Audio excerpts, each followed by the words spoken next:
আসসালামু আলাইকুম ওরহমতুল্লাহি অবরাকাতু। হ্যালো এভরিওয়ান, কেমন আছেন আপনারা?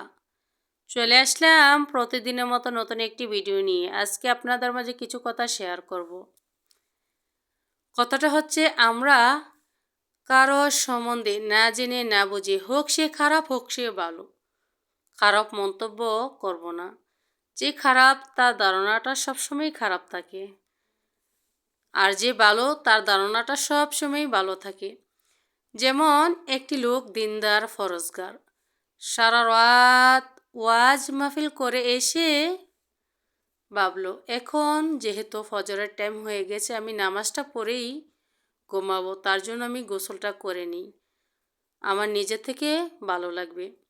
আর একটি লোক খারাপ, সারা রাত খারাপ কাজ করে এসে ভাবলো যে আমি এখন গোসল করব, আমি যেহেতু খারাপ কাজের থেকেই এসেছি। দুজন লোকেই নদীর পাড়ে গেল গোসল করতে।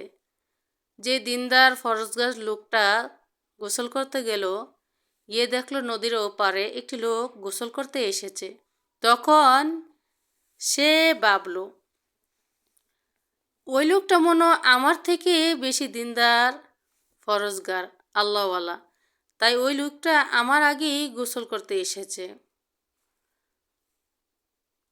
আর যেই লোকটা খারাপ, ওই লোকটাও গোসল করতে এসেছে, যেহেতু ওনাকে দেখতে পেল, ভালো লোকটাকে দেখে ওই লোকটা ভাবলো, ওই লোকটা নিশ্চয়ই আমার থেকে আরও বেশি খারাপ লোক, তার জন্য ওই লোকটা আমার আগে গোসল করতে এসেছে। তাই খারাপ লোকের ধারণাটা খারাপ, আর ভালো লোকের ধারণাটা অবশ্যই ভালো। এরকম কিছু লোক রয়েছে আমাদের এই সমাজে, মানুষকে দেখেই সব সময় খারাপ ধারণা করে, তাদের ধারণাটাই খারাপ থাকে, ভালোকেও খারাপ বলে, খারাপকেও খারাপ বলে। তাই আসুন আমরা এরকম এই ভুল ধারণা থেকে বের হয়ে আসি।